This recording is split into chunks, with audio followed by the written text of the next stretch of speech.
What is going on, guys? TalkNorwichCity here, back for another video. I hope you guys are doing fantastically well. Today I'm just back for a little reflection video slash chat about yesterday's defeat to Birmingham. I've had time to look over it. I've listened to the Johnny Howson interview and the Alex Neil interview. I've taken into consideration everyone on Twitter, and yeah, it was a bit of a shocking day for Norwich City. It really was. You know, where do we start, really? I mean, the performance was abject. It was a performance that I hadn't really seen before from an Alex Neil side. Normally, Alex Neil sides are hard-working, defensively strong most of the time, and good going forwards. Yesterday, we saw absolutely none of that. We saw a defence that didn't really look like it knew what it was doing. I suppose you can blame the wing-backs for that. I thought Bennett and Close probably couldn't have done much more, but Brady isn't a left-back, and Stephen Whittaker, it's hard to defend him, really, when he makes stupid decisions like he did yesterday, and he was all over the place for the majority of the game. Now, that has been caused through injury. You'd normally have Olsen at left-back, Ivor Pinto at right-back. So in terms of that, I can sort of shift the blame slightly and say, look, bit unlucky. But I suppose it was also the same with the striker, because you would have thought if Jerome was in there, then we probably would have at least scored a goal. We might not have won, but we would have at least scored. And then in behind the striker, you would have probably had Pritchard in there, who's also injured. So a key thing here is injuries. Well, we're going to get injuries. It's a 46-game season. You are going to get injuries. How do you deal with that? Well, you'd look at our squad and you'd actually go, in terms of the midfield, it's fairly strong. You've got numbers, but the defence and the strike force is woefully thin.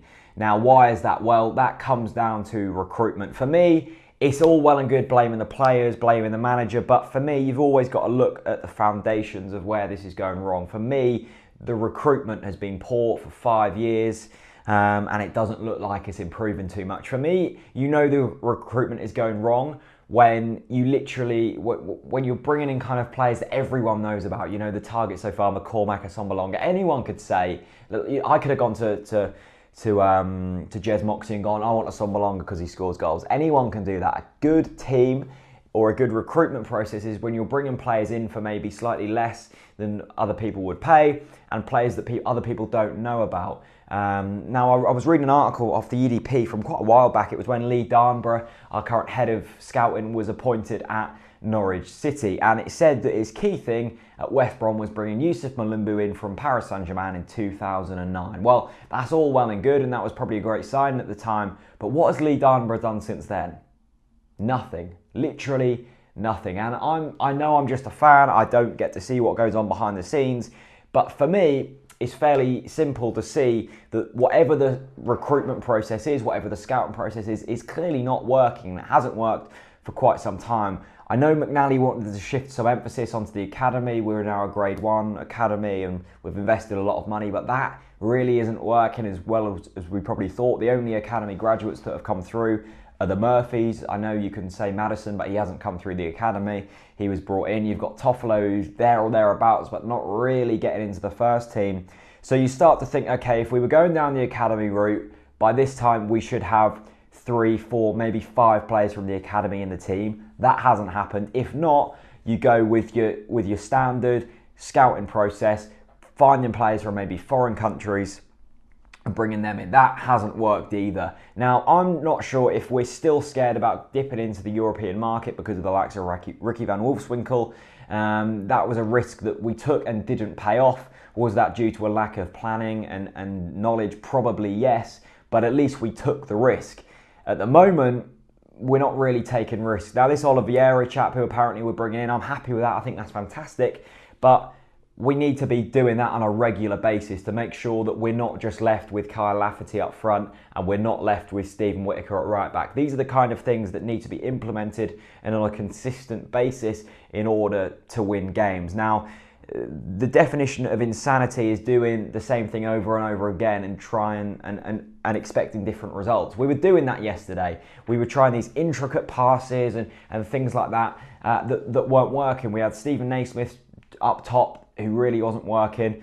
I'm losing ability to be able to defend Stephen Naismith. I thought he was woeful yesterday. I really did, along with many of his teammates.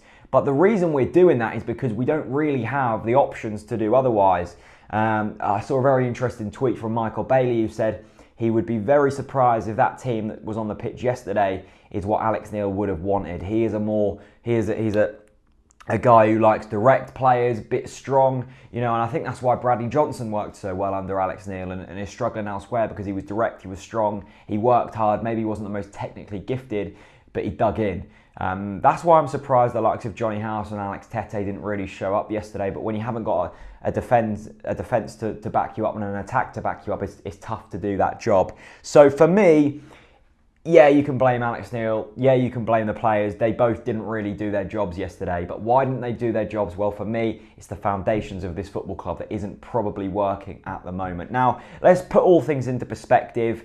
No club is far from perfect. No club is going to go unbeaten this season. It's our first defeat. We're 1 point off third place. It's not all going wrong. It's these small changes that need to be made so we don't have to travel to a rainy Birmingham and lose 3-0 on a Saturday. Yeah, leave me your thoughts. Is it the players' fault? Is it Alex Neil's fault? I don't think it is, personally. I mean, some players have to stand up and be counted.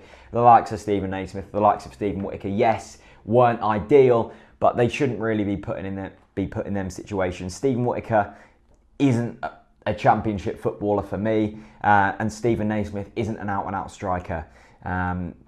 Look, I'm not trying to shift the blame from players or Alex Neil, but I think blaming them is far too easy to do. I think it's the foundations of this football club, the scouting and the recruitment, that is all wrong. Let me know your thoughts. Leave it a like. Just a little ramble. I hope you guys have enjoyed. There's a matchday experience and a match review up from yesterday. Also, you can win yourselves a Norwich City shirt of the first kit, the home, the away, or the third kit from this season. All you've got to do is click the link in the description. That'll take you to Credo Asset Finance's page. They are sponsoring all matchday content, and they have been kind enough to give away a Norwich City shirt for nothing, really. All you've got to do is go over there and it'll take you through to a Facebook post. You've got to like that and like their page. Simple as. Thank you so much for watching. I will see you very soon. Peace out.